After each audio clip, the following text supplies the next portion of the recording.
Hey everyone, you are listening to the Divergent Conversations podcast. We are two neurodivergent mental health professionals in a neurotypical world. I'm Patrick Casale. And I'm Dr. Neff. And during these episodes, we do talk about sensitive subjects, mental health, and there are some conversations that can certainly feel a bit overwhelming. So we do just want to use that disclosure and disclaimer before jumping in. And thanks for listening.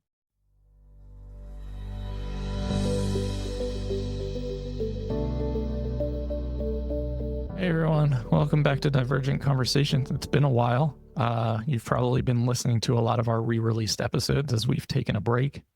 And today we are recording on a fun topic that is probably afterwards I'm going to be like, this episode felt like a therapy session. I love those episodes, actually. The ones where like, I wonder, I mean, I imagine our listeners can feel it. I know I do. Like there's a energy that we sometimes drop into. Typically, sometimes we can do it when we're interviewing. Typically it's when it's you and me, and it's where we're talking about something, but we're in it, we're metabolizing it, we're dropped in. Yeah, I agree. And it's always, I always feel good when we do these solo episodes because it allows us to kind of reconnect. And it always feels good to me when I'm like, damn, okay, Megan and I still feel like connected despite not seeing each other often or talking often. Because interviews admittedly are hard. Yeah. I always think like having that third person or even potential fourth person makes it, the dynamics always shift and change, and they kind of feel just a bit different, that it doesn't always come naturally. Yeah, I know when we're like hitting record before having a guest, there's a like, okay, I've got to be on. And then I'm in my cognitive part of my brain a bit more, less in my like experience of, is this conversational enough? How are we like thinking through how to word a question? Yeah, so I get out of the experience a bit more. I enjoy them. I've learned a lot from guests we've had, but it is a very different experience. Yeah, different dynamic for sure. And I think, anyway, we're diverging before we even get to our topic. So let's lay like the foundation or set the stage. And the stage is that today is February 10th. And I am giving a TEDx talk on February 22nd, which is horrifying. And you and I have texted and talked a lot about this experience. And my exact words to you via text were, I think feeling undeserving or not good enough is a core belief, but also a driving force. Kind of a weird paradox. And you said, I'm just going to quote you. Yes, I know that paradox well, and you're right. It makes for a lot of mindfuck moments. Let me put myself out there to prove I'm deserving. Oh shit, it's actually happening. I'm not deserving. ... I love how you're like, I'm going to quote you. I'm going to quote you, cussing, make it, Anna. Yeah. It emphasizes the reality of the point and the experience for sure. Definitely where I'm at. I know you and I have talked offline about this.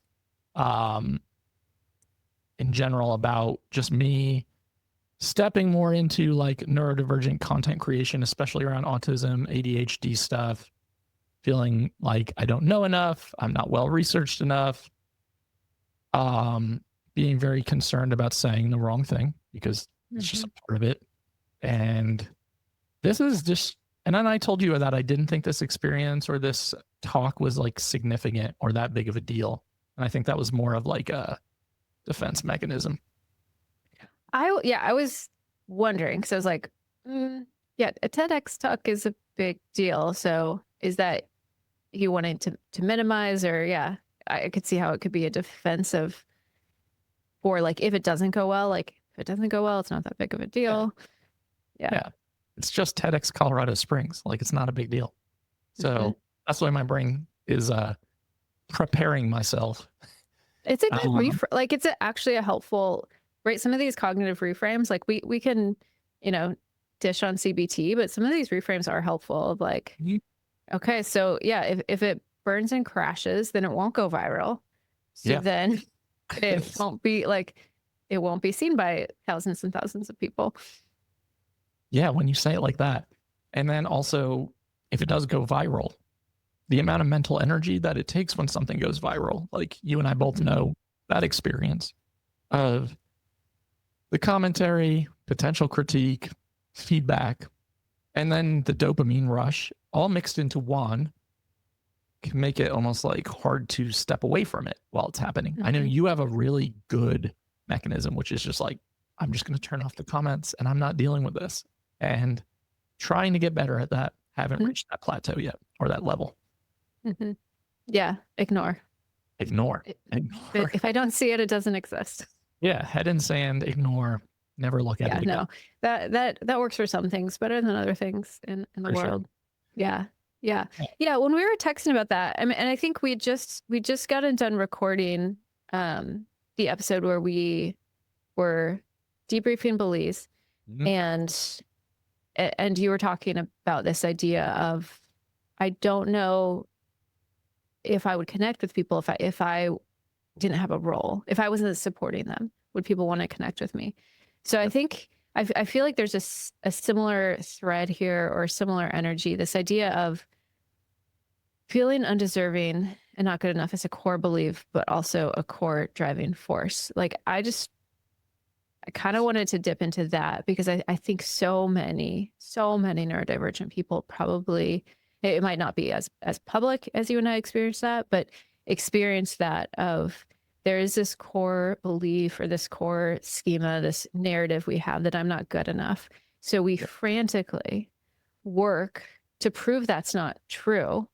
So it's a driving force, but it doesn't, it's a, it's the word, it's a fantasy. It's a myth. I'm not, there's a word, but I'm not capturing it. It's an illusion. We're chasing this illusion. If I do enough, all of a sudden I'm going to know that I'm good enough. Right. But we're chasing it. It's a, like, kind of like the hedonic treadmill, but hedonic, like trying to be good enough, of trying to say, if I just reach that thing, then I'll know I'm good enough. But because it's so tied to core schema, it's an illusion that many of us end up burning out chasing. Yep. That's perfectly put. And I'm sure some of you listening are like, well, that just sounds like capitalism in a nutshell. And it's so much more than just living in like a capitalist grind culture society. It really does feel foundational in my being when I'm like, it just doesn't feel like I'm qualified enough, good enough, competent enough, etc. Some of that is legitimate insecurity. Some of that feels like core schema. Some of that is probably like childhood wounding. And some of it is societal messaging, all wrapped into one. But then I have like this complex nuance approach to it where I'm like, but you're also like one of the most privileged people in our country and in the world, when you think about the fact that you have a master's degree, you're a cishet white man, and I have a lot of privilege. So combating the insecurity / not good enough experience is kind of a mindfuck for me. Because then so with the privilege piece, is there like guilt of, I shouldn't be feeling this way because of these privilege? Yeah. Majorly, for sure. Yeah. No, that makes sense. Yeah. So all of that tied up into approaching this talk about late in life autism discovery, or adult autism discovery, and just being like, do I even know enough to talk about this subject? And in reality, like really talking about this from my own perspective and my own experience and my own viewpoint, acknowledging like you're not going to get every piece of information into a 12 to 15 minute talk. Like that's just not. And that would be a terrible talk if you're like, let me pack all the autistic ADHD information into a 12-minute talk. Sorry, my voice would be a terrible talk. Yeah. It'd be awful. Yeah. It would be awful. Yeah. So you'll laugh at this maybe, but like they message everyone and they said, send us a confidence sheet that you can have kind of in your in your vision, in your vantage point with like 7 bullet points in large font. Mine looks, I showed Ariel the other day and she's like, this is horrifying. Like it looks like a ransom letter. And the way I wrote it,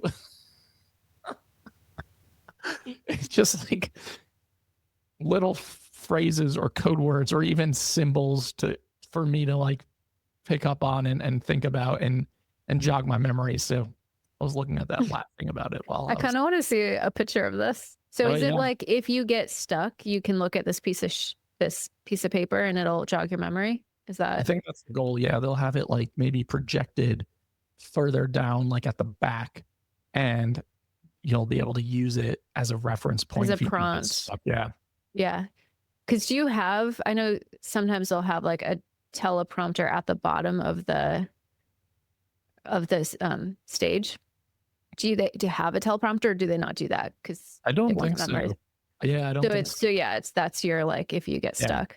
Yeah, and it literally looks like a ransom letter. I'll send it to you later. It's pretty outrageous. That's so funny. I'm sure it's amazing. Yeah. Yeah, it makes sense in my mind, which is all that matters. And I've given a lot of talks and I improvise almost all of them. It's a strength of mine. I don't often script. Well, I don't ever script. I should say don't often. I never script. So this is really challenging. And you and I were kind of texting about like the ways our brains process and retain information, and they're very different in that way.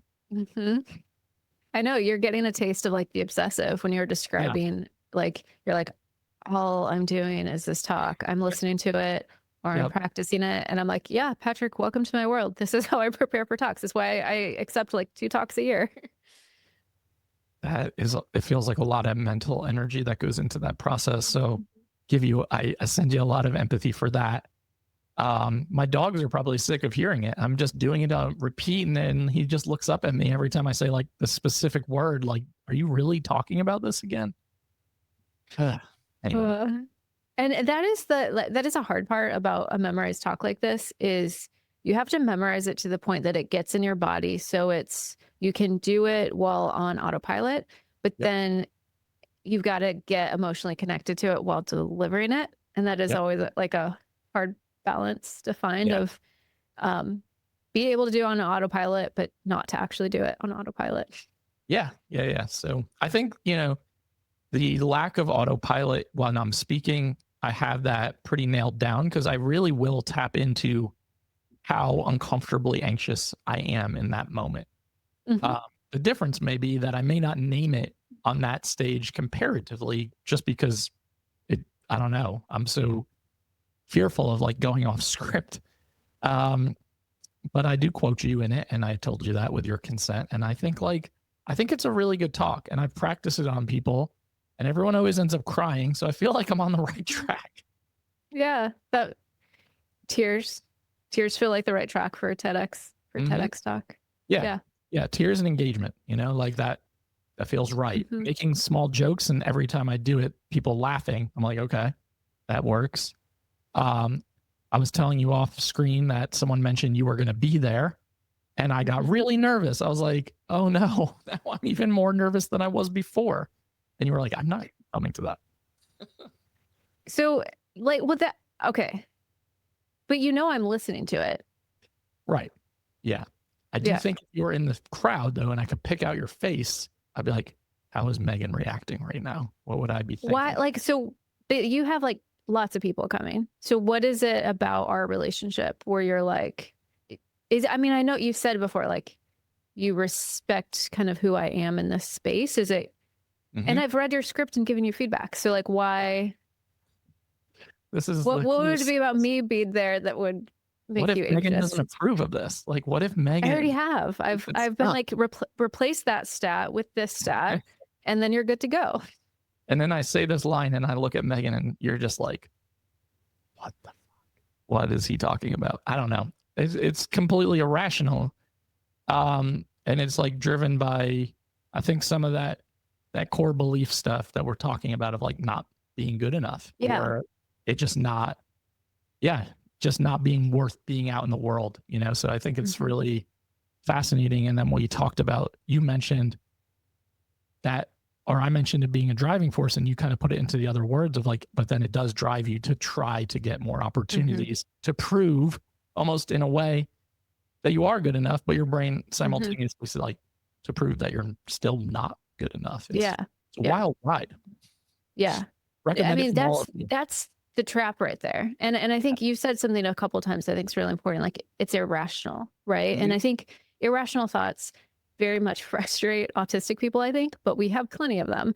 And that's how core schemas work, right? It's this belief that is so deeply baked in that it's not like we can rationally be like, no, I am good enough. Here's why. And it's a driving force, right? It's how do we rework that? How do we understand the pain that is beneath that? How do we learn how to sit with that? I think a lot of it's also about emotional avoidance. Like I've talked really openly about how I've returned to therapy, and part of it is working through workaholism. And this is it for me, right? Is let me prove that I actually do earn the space I occupy on this world. Yep. And what is it about when I'm still, when I'm not producing, when I'm not being productive, when I'm not doing something meaningful? What is it about that experience that is so intolerable for me to sit with, right? That's the work I'm engaged in this year. And for a long time, I was like, well, that's ADHD, so that makes sense. Now I'm like, okay, yeah, ADHD is in there, the restlessness, but like, damn it, there's more. Yeah, it's much deeper than that, right? And you've mentioned on here before, like earning your, I think you used the phrase social currency or social capital, almost like I have to earn the space that I take up. So I have to be helpful or provide resources or education or knowledge or support. And I bet you that almost if you're listening and you're a part of if you're a mental health professional, there's a part of you that feels that way to some degree. Because I think a lot of mental health professionals often go into the work to almost heal themselves through the work that they do subconsciously. Yet doing the work, you become a better therapist and you're able to kind of remove yourself from that. But I think when you're taking into account like an autism diagnosis or any disabling condition where you are constantly made aware of how different you are or how hard you have to work to fit in, it becomes almost like illuminated in a different vantage point when you're constantly like, I have to prove myself to be a part of, I have to do something to be a part of, because, at the core feeling so different than the status quo. Yeah. Yeah. Right. We've had so many micro and macro experiences, right? Likely telling us we aren't good enough. There's an interesting, I kind of want to dip my head back into it when I have capacity, but I wrote one of the workbooks I wrote a year or two ago was on personality. Or no, I think this was the CBT one, or like brain stuff. Anyways, I went through the core schemas. Schema therapy is really interesting. It's where you look at, there's kind of some core schemas many of us develop early in life. And so I walked through some of the common core schemas, and then I talked about how neurodivergent experiences might predispose us to some of these core schemas. And a lot of the core schemas that get talked about are around cannot say this word, inferiority, or like just ways that we might feel broken.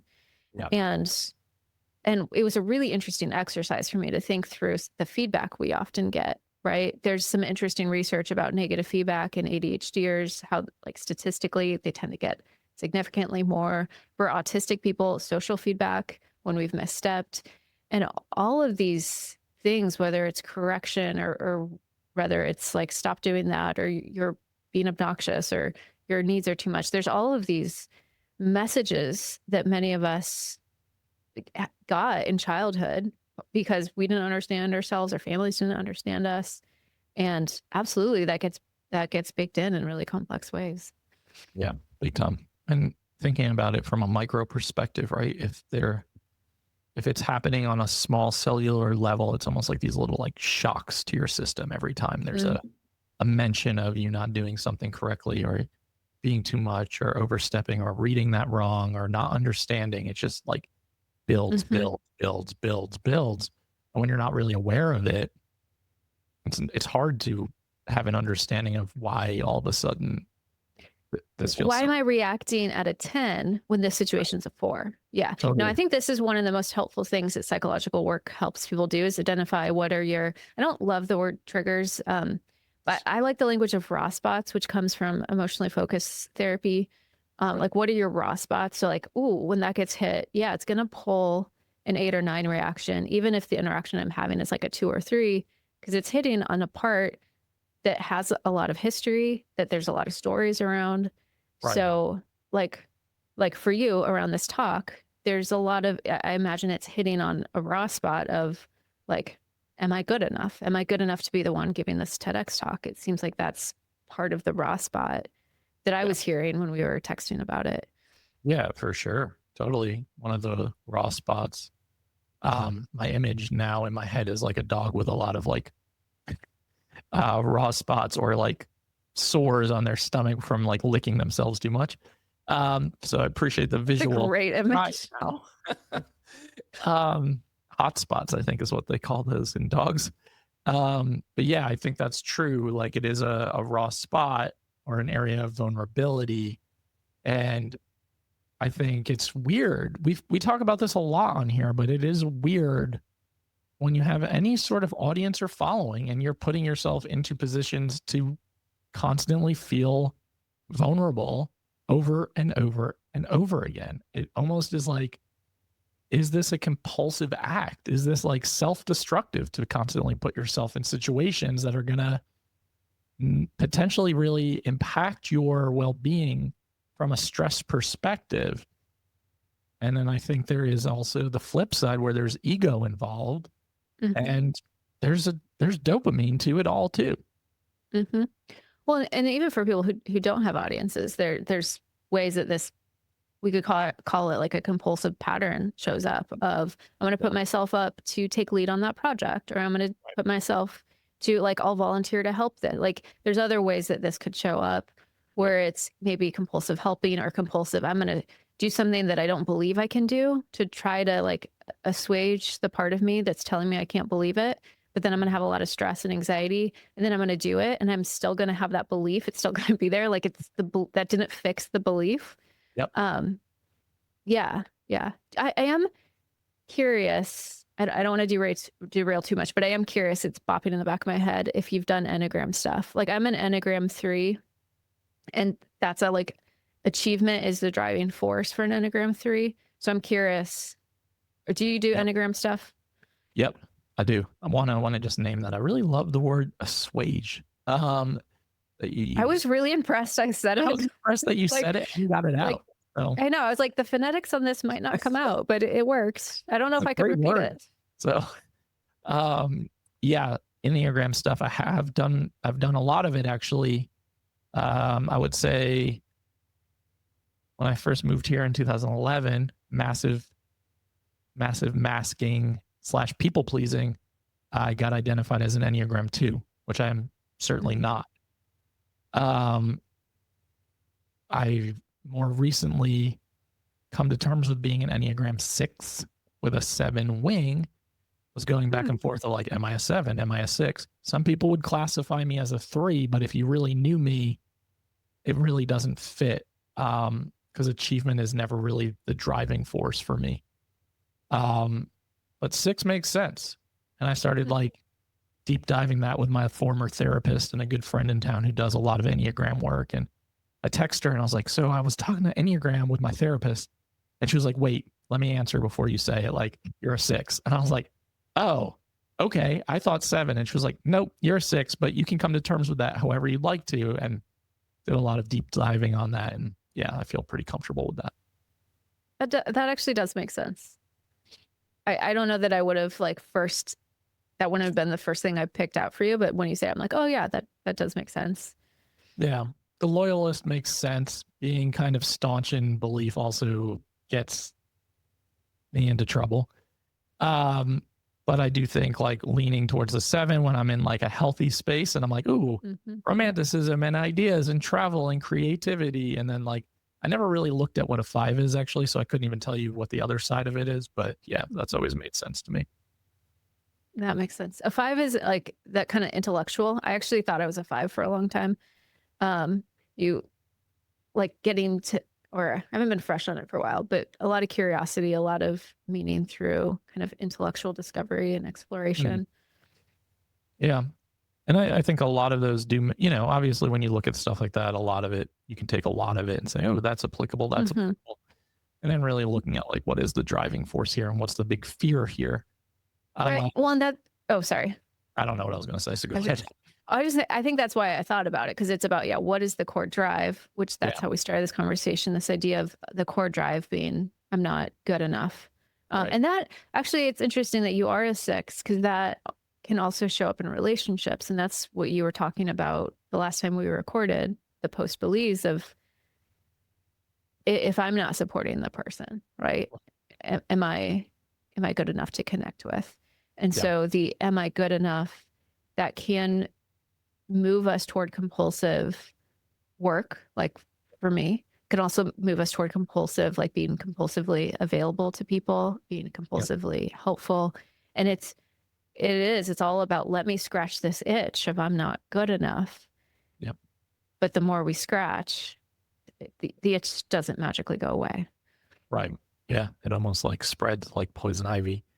And it's interesting that is at the like foundation for so many of us.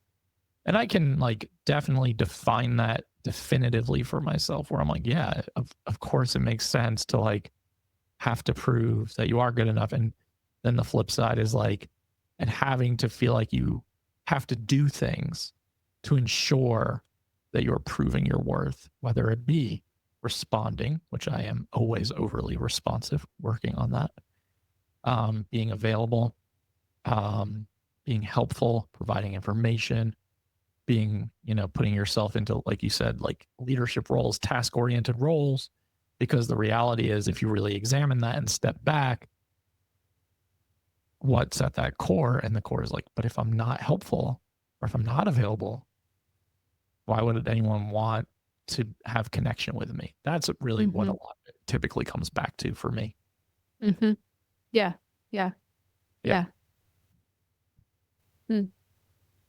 But, I am starting with a new therapist on Thursday.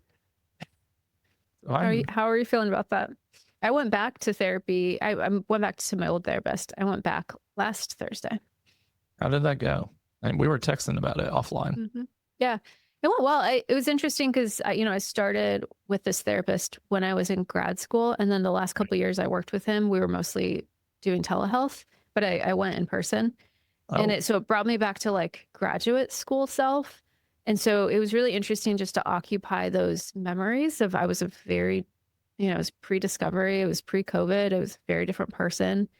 I had actually, after I reached out to him to come back, then I had a lot of like, oh, do I really want to do this? Like resistance. But yeah, it was good to be back. It's someone I trust a great deal. He like understands my inner worlds, walked through the like discovery and diagnosis and kind of everything that was coming up for me around that. So I still have some resistance around like time scarcity of any time I invest in anything, it means I'm not investing in something else, in 10 other things. And given like all of the health challenges that my family has, when I invest in any medical commitment, all of a sudden I'm like, but I should be doing X, Y, Z to the 4. Like I should be doing all these other things. So I'm sitting in that resistance of like, this is interesting. What's this about? Yeah. So overall, it feels good to be back. Good. And this person you had mentioned before is like psychodynamic or psychoanalytic trained, right? Depth oriented. Yeah. That's cool. And it's probably interesting to do the timeline, like, oh, this is where I was when I was seeing this person to now and what's going on in my world. It's interesting, right? Where you're saying, I really want to work on the workaholism piece. So I noticed this resistance coming up because time scarcity and all the other things I could be doing. So it sounds like it's the the perfect timing for this in that regard. Mhm. I am feeling ambivalent. I think because I had reached out to a bunch of therapists prior or right after Hurricane Helene here in Asheville. And I was really struggling in that moment. I probably needed some, like, honestly, like acute trauma therapy. And I was being way Yeah. too rigid and specific about what I Yeah, would. you had a list. You're like, needs to be an entrepreneur, needs to Yep. be autistic, Yep. ADHD, Yep. can't be impacted by Helene. Yep. It was a long list. Yeah. How many of those people read that list and then responded completely differently? Almost all of them, which, you know, definitely made me have resistance about anyone. But that's why I started that back in October. Fast forward 4 months, I'm like, damn, a whole nother set of life and challenges has arisen. And I want to talk more about like how impacted I am on a daily basis by justice sensitivity, pattern recognition, hyper focus on things, doom scrolling, like rage posting, you know, all the things that I spend all hours of my day doing. So it's interesting. We'll see what we talk about on Thursday. And it's also hard for me, you know, as someone who does a lot of like traveling for work, to find consistency in therapy or find consistency in anything. Like I noticed with my physical therapist, until I went to Belize, was seeing them pretty consistently. After Belize, haven't seen them a single time. I've canceled on them twice already in the last like month. And it's just interesting for me how disruptive travel is on a schedule when you want reliability and consistency to be like, yes, I can meet you on Thursday, and then I can't meet you for like 3 weeks. And it's just, you know, so it's hard in that regard. That would be hard. I think part of deepening that conversation really is the consistency of, so that would be hard. Absolutely. I've noticed. New relationships, like new therapeutic relationships. I hate that. You know, like an intake appointment. I don't know. I just don't enjoy that experience and will inevitably leave that session thinking like, I don't want to see this person again.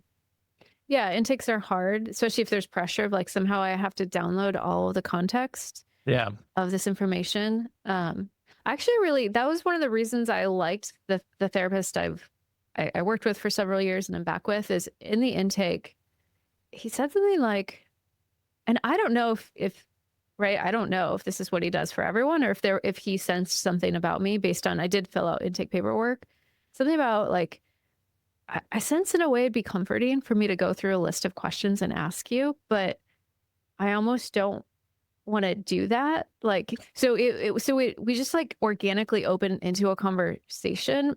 That's not the exact wording, but it wasn't, and again, psychodynamic. So, but it wasn't like a structured intake. It was more exploratory, and even of like what was coming up for me around like not doing a structured, like here's my life context. We found our way, obviously, because we ended up doing good work. But yeah, the structured intake can feel like a lot of pressure, especially if we're putting the pressure on ourselves of I've got to download, 30 years of history to this new person. Yeah, not a fan. I take almost like an atypical approach to things medical. Like I know a lot of autistic friends and colleagues who have very, very lengthy responses and very well thought out, thorough responses to almost every question that comes up on an intake questionnaire, whether it be medical or mental health. And I want them to be as short as possible. Like I am starting to realize that I think I probably have a PDA profile in a lot of ways. And the simple, like, answer these questions for something you're pursuing and asking like for help with. And I'm like, no, I don't want to do any of that. I'll put a lot of NAs or a lot of like not applicables or very like one word answer to things. Like that would probably be much more helpful if I did the opposite, but can't bring myself to do it. So, but she does listen to this podcast. So I'm sure I was just saying, you mentioned that. That would be interesting. I wonder if she will continue to listen. What the two of you will decide there, because I could imagine that could be complicated. For sure. So it's, we'll see how that goes. But man, yeah. I'm also realizing we're both working. So I'm working cross neurotype. You aren't. But we're both working cross sex with therapists. And I tried a lot of female therapists and it did not work for me. It wasn't until I found a man. Have you always worked with, because I know your past therapist was a woman too. Have you always worked with women? I've had a lot of therapists in my life, and I think I've had one or two male therapists in my life, and it doesn't, the relationship never lasts very long, maybe like a month, and then I'm kind of over it and want to move on. Huh. Yeah, that's interesting. Yeah. That's interesting. I think that this person is autistic or AuDHD, so we'll see how that goes. I think I feel optimistic. They checked almost all of my boxes. They read my post. I actually copied my post into my email thread to them. And they're like, yeah, I think I check every single one of these boxes, except I do know who you are. And if that is a problem for you, then, you know, I want to be transparent about that. And I was like, I will take the leap of faith. If you like check all of those boxes for the most part, then I am A-okay with it. Yeah. Yeah. Well, I will be curious to hear. Probably text you afterwards and let you know. I think this is why people like, I know you don't listen to podcasts and I listen to some, but mostly in different spaces where people are like, this feels like a different podcast. Maybe it's because we talk about our therapy. Here's my experience of therapy. Here's, yeah.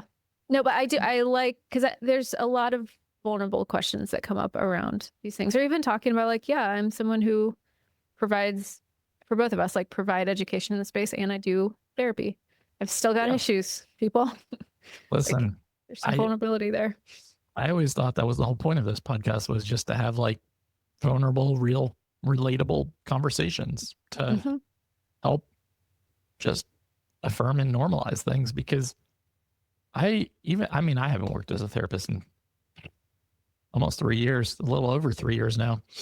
And the amount of people who really believe that your therapist has it all together and they are like pristine members of society. It's almost like this who don't struggle. Yeah. And it's like, no, I mean, if anyone is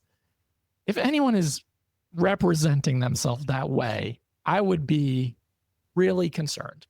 But I wonder, is there a fantasy there, right? Like, do we need to see because idealization, this is a defense. Sure. Do we need to trust a therapist? Do many of us need to see them that way? Like, you don't struggle with this thing I'm talking about. You figured it out. You've got it together. You're holding space for me. So I also wonder how much, I mean, some of that is like, as a field, we, you know, until recently, we don't talk about self of therapist openly very much. But I think there might be also maybe some of us, like I do that with my therapist. I know better. Yeah. I am a therapist, but of course there's this tendency to idealize of like, yeah, well, he's not going to understand that struggle. Right. Totally. I think that's 100% valid. I know there are professions where I do want to have that like ideological fantasy where doctors, airplane pilots, I'm like, yeah, they have no issues, no medical, no mental health, no substance use. They're like, perfect. Yeah. In my brain, they're perfect. And I know that is very, very inaccurate. But I need to believe it. I need to believe that the person doing open throat surgery on me doesn't struggle with major anxiety or drinking. Like, I just need to believe that they're going to have like a super steady hand when they're cutting my throat open. I need to believe that every time I get on a plane, the pilot doesn't have severe insomnia or whatever else. I just need to believe it. So yeah, it makes sense. It does. It does. Yeah. I feel like I'm now wanting to jump back to the conversation because it's existing in an itchy way of like, sure, we've named this thing and there's not an easy resolution, right? There's not an easy resolution to like, we'll do this 5-step program and then you're going to believe you're enough. We could start selling it though. Maybe that's a new business plan. I mean, that's why a lot of like there are Instagram therapists who, you know, that is their whole thing. Sure. Like, do this. Totally. But okay. But I do feel like we like opened it and then it's just there. There's an idea. Dr. Judith Joseph, do you know who that is? She's big on TikTok and Instagram and like has done stuff with Oprah, I think. I've been on her podcast a couple of times. And she has this term. At first I didn't like it because I associated to high functioning autism, but it's called high functioning depression. And she, I think, like was the researcher who looked into this, who kind of clinically defined it.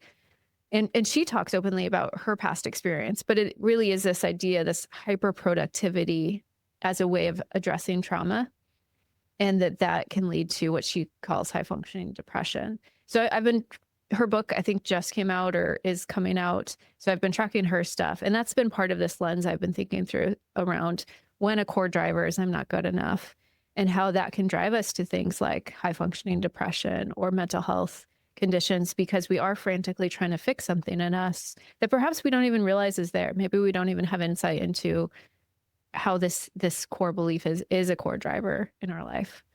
Yeah. Actually, that name now rings a bell because I think you mentioned them to me before about coming on here. Yeah, that makes a lot of sense to me for sure. And I think, again, like frantically trying to, even when we are subconsciously or even, subconsciously trying to fix something that we don't even know is there, or when we're experiencing something that we really just can't pinpoint or really like confidently define. I get that. It feels really real to have maybe like compounded complex PTSD from childhood experience, and then throughout your life constantly trying to fix a wound or offset some mental health struggle, and convincing yourself like, if I do more, if I create more, if I, if I pursue more, then all of a sudden this will like disappear, or it will dissipate, or it won't be as intense. I just had a really weird association. Bear with me. So back when I was, religious and studying my Master's of Divinity, the part that was really interesting to me was ancient Near Eastern literature. And there in ancient Near Eastern texts, there is a word that's used for greed. And I think the meaning of it is like a kind of a, can't remember what kind of creature it was, but a creature who constantly is stuffing their mouth, but never full. And they were in some of the wisdom texts, it talks about how like this is the problem with lack of contentment, is it creates a sort of greed where it's stuffing self but never full, and how that like that's what leads to suffering in the world. And we could look at that, right? Like ecologically, that's what humans have done to the planet. Like that is like the problems with capitalism. It's I am stuffing, I want more and more, and I'm never full, I'm never satisfied. And the more I stuff, actually like the more I want. And that this is, I think, part of the human condition for many of us is that longing for more, more, more. And it never satiates in the way that we want it to. And until we can like existentially wrestle with that and understand what's driving that for us, I think many of us do, or I'll talk for myself. Like I do struggle with contentment because there's that illusion of, well, if I just feed myself with this thing, then I will be full. Yeah. Yeah, totally relatable. I think that's a great reference point. Yeah, totally relatable. I think that does feel like a lot of human existence and experience for a lot of people in one form or another. Yeah, and I do think being able to existentially identify that and make sense of that is important as well. Yeah, absolutely. So we're not going to offer a 5-step program because we haven't developed it yet. Once we do, though. Once we do, 50% off. But let's talk about like how we are with these experiences in ways that are helpful for us. Sure. So like you are doing what we said we were going to do, back in the day of like, let's not leave episodes like just Like, really life sucks, very, people. Here you go. Have a yeah, nice day. sorry. Yeah. Yeah. So there are some ways, like I still have work to do on this, but there also are ways I like am with this differently. I think one thing, I love the word multiplicity, and we've talked about IFS a lot in this, the idea of we are made up of multiple parts. So I think one of the things I'm doing a lot better job of connecting with whatever part is active. So maybe I'm like if I'm feeling anxious about something, to instead of swatting away, be like, oh, okay, hi there, what's going on? Tell me what's up. What information do you have for me? Perhaps what about either how I'm feeling or maybe about my values, something that's important to me. I do a lot of. I think I've probably talked about it on here before too. Like flipping the coin is what I call it. Of if I'm ruminating on something or if I'm anxious about something, then flipping the coin to what's the meaning behind that? What's the value behind it? Dr. 𝗿𝗶𝘀cie, who's the founder of acceptance commitment therapy, has talked about we hurt where we care. So if I'm hurting, if I'm anxious, I will literally, like right now you can see me, but listeners can't. I'll often put a hand to my chest and I'll like, okay, I'm flipping the coin. Oh, you're anxious about this because you really care about, and then whatever it is. And it doesn't make the anxiety go away, and that's not the point, but I get more grounded in that experience. Yeah. So that's one thing I do.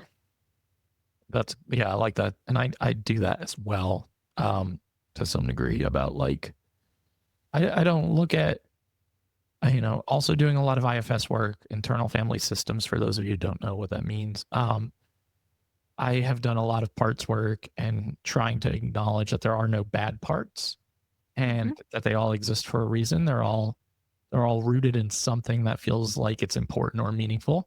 And sometimes it is about like, how do we acknowledge that part, that anxiety part, that shame part, whatever it is, and just saying like, at this point, like in this moment, I appreciate that you're trying to protect me. And I also like, it's just not useful or I don't need that right now. And really trying to identify when I do need that part and when it's like, you're being really loud and it's because something is unresolved or I'm just experiencing something that might be a raw spot, etc. I love doing timeline exercises, like visual timelines. For me, as someone who is like a former addict, timelines are so helpful for me to say, like, if I zoom out and I think life is horrible right now and I'm really freaking struggling, and I zoom out of that, not to minimize that it might not be, but to acknowledge that back in like 2004 to 2012, when I was in active gambling addiction, life was horrific. And I can look at like how bad it was and how I can like reprocess some of those memories and also jump to other blips on the timeline to kind of comparatively say, okay, yeah, life is really hard right now for whatever reason, or it's really sad, or it's really grief ridden or whatever. And I also acknowledge like, it doesn't feel as horrific as it was when I was in that space, because those were some bleak times. So just being able to offer that for myself and like, being able to hit those milestones, or even like look at markers on the timeline and say like, okay, graduation in 2017, fast forward to 2025. Damn, some of the stuff that's happened in life has been pretty amazing, like since that time. So it's helpful for me to kind of reframe and readjust perspective at times. I love that, the timeline, and to you thinking about it and using it in that way intentionally of, okay, I know this moment is hard and let me zoom out. Yeah. Yeah. And that doesn't mean like moments in current day aren't horrible at times, like that's certainly a valid experience too, but it allows me to at least anchor into like knowing that I've been able to get through stuff as well. And stuff that felt pretty impossible if I was to rewind the tape, so to speak. Yeah. It's interesting. I wouldn't have had a name for it, but I have done that a lot with pain experiences, because I have, it's ebbed and flowed, but had definitely seasons of a lot of chronic pain. And I'll refer back to like, okay, yes, I'm having pain today. And then I will refer back to higher pain points in a way. And it's comforting of like, yes, this is uncomfortable. And like, okay, it's not that bad. Yeah. Or I survived that. And yeah, it brings, because we can get pulled into like a helplessness when things are hard of like, it'll always be hard. And so that's what depressed mind's so good at, pulling us into that helplessness. For sure. Would be not in a gross, toxic, positive way, but in a like, yeah, I've done hard things. I can do hard things. Like there's resilience here. Yep. That can be really powerful. There will be more hard things. Yeah. I mean, I think I've seen other people talk about this idea of like happy getting conflated with, being comfortable or being like, I think even our idea of what a good life is has kind of gotten warped by some of the messaging we have. Totally. Yeah. Yeah. Also, when there's people that I care about and are close to and respect, and I know if they've gone through something similar and hard and survived it, I'll also bring them to mind. Yeah. Especially with shame, if someone's experienced. Yeah. That's, I respect and appreciate that one a lot, just because I know you and I have often talked about like shame experiences and shameful moments in our lives. And you've talked a lot about the religious perspective in some ways. And there's a lot of shame in that arena, and a lot of, for a lot of different reasons for people, and other reasons that have happened, throughout life for us. And that's one of the emotional experiences that I've really struggle with. So it is helpful sometimes to anchor into and resource with like friends or colleagues or people I really care about or respect, who I know who have also gone through periods of shamefulness or shame spirals or whatever we want to call it. And it's like, okay, again, I think for me, helping like quote unquote normalize the human experience or validate the human experience is really important for my mental health, to be like, you're not the only one in it. Yeah. And that this actually weaves you into the human experience. Yeah. And connects you to others who have experienced similar things. Yeah. There's a poem. I can't remember it, but it's something about, getting woven into the human experience and suffering and compassion. It's a beautiful poem. I'll probably go look for it. I'm not sure if I'll be able to find it, but things that remind us like, this is actually, other humans have experienced this and survived this. And this actually connects me in a tender way to the human experience. For sure. Yeah. Super relatable for me. It's what that's something I will probably anchor into when I'm doing my TEDx, to bring it full circle, is to really interweave like the pain and the vulnerability and the suffering and the struggle to help other people interweave, or kind of interject, that's not the right word, to move into that human experience piece where they might feel really lonely or different or disconnected, or like, I'm the only one who has had this experience or these experiences. And it's a goal that I often try to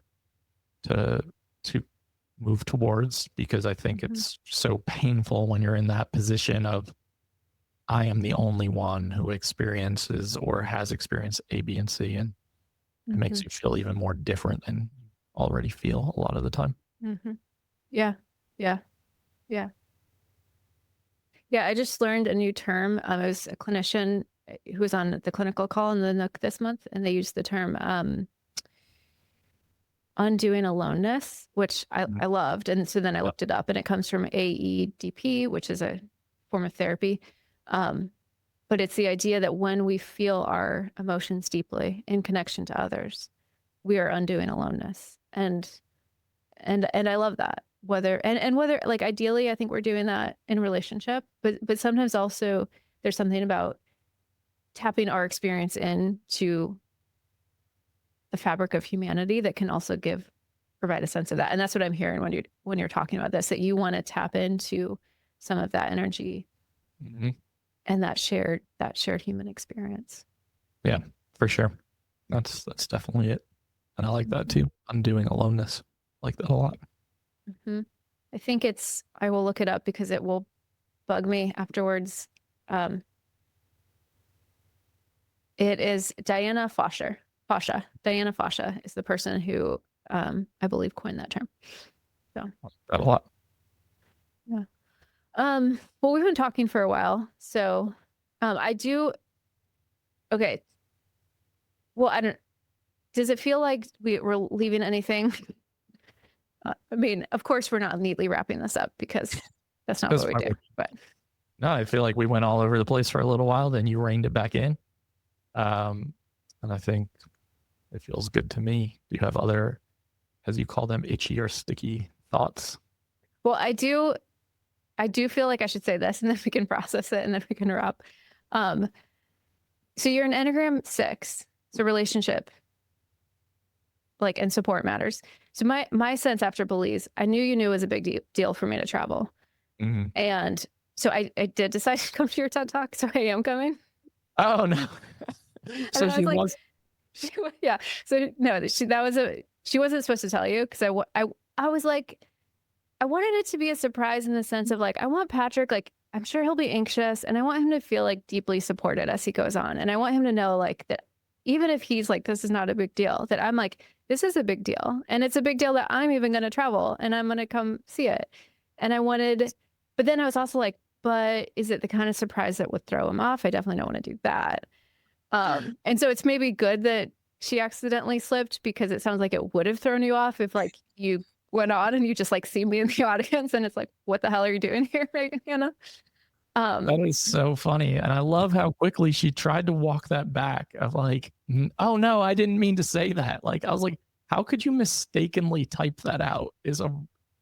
Cassie, if you listen to this, you have done 2 treacherous acts now where you replaced my image for the Scotland summit with Ariel's and now this. And I just feel like, yeah, okay. Joking aside, that's very kind of you. That's very sweet of you to do that. And I know how much it takes for you to travel. So that really does mean a lot to me. So I appreciate you wanting to support me in that way. Also, like if it does make you too anxious, I can stay back in the Airbnb. I can watch virtually. No. Listen, I imagine, and here's another reframe, not to get off track.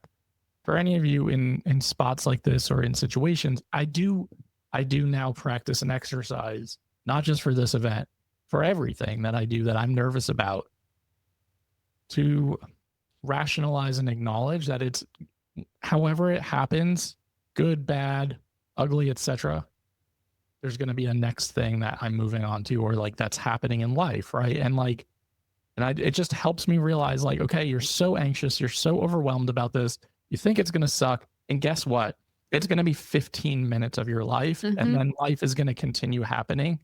And that has really helped me with some of these experiences to be like, I'm allowing myself to feel nervous, vulnerable, overwhelmed, anxious, because that is really a driving force for me in terms of like you mentioned, acknowledging that I really care deeply about what I'm doing, and helps me with creating more of that sense of belonging.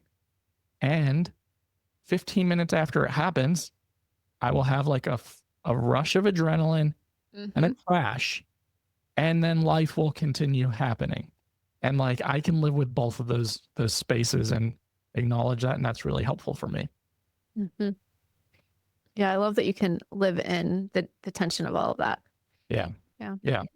Because I'm like, all right, if it's the worst TEDx of all time and I feel some shame about it, or discomfort, or vulnerability, or embarrassment, whatever, or guilt for having almost 40 friends and colleagues traveling to Colorado Springs in the middle of February to support me, which I deeply appreciate. Once it's over, like, it's okay. And then I think that's important for anyone, but for me, that is something I anchor into as well. Mm-hmm.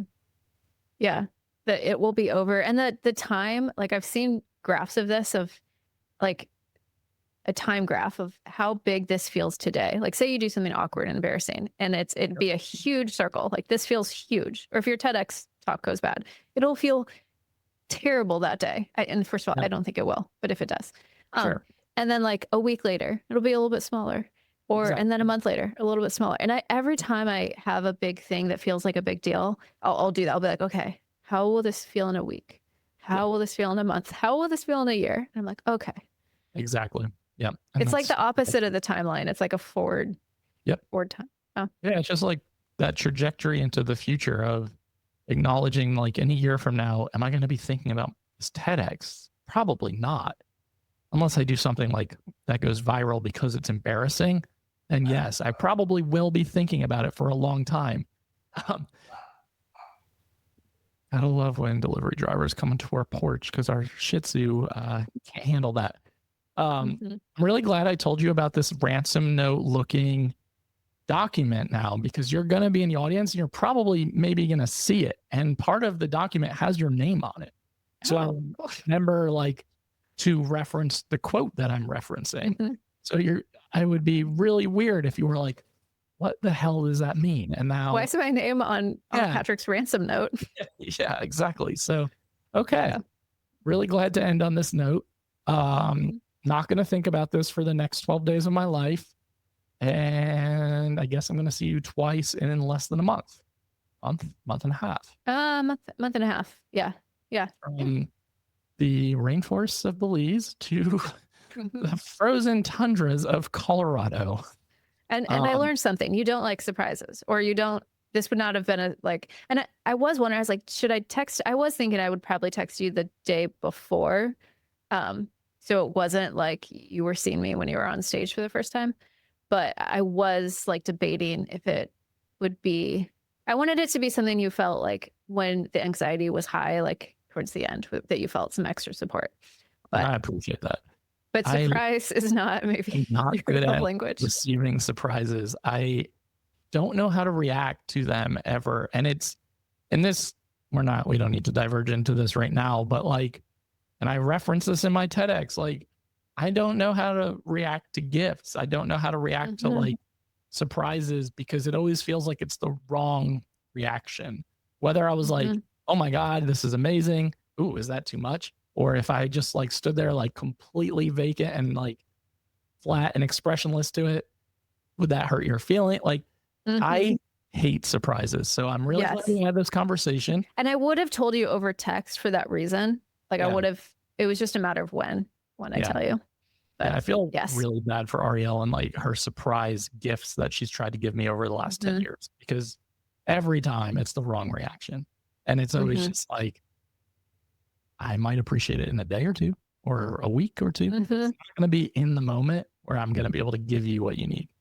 But yeah, no, cool. Well, I'm looking forward to seeing you. We've gone all over the place today, as Megan said before. And I don't know what we'll record about next week when we meet, but we'll figure it out. I'm not wrapping this up smoothly. I haven't done it in a while. So yeah, thanks for listening to Divergent Conversations. Episodes are out on Fridays and all major platforms and YouTube. And goodbye.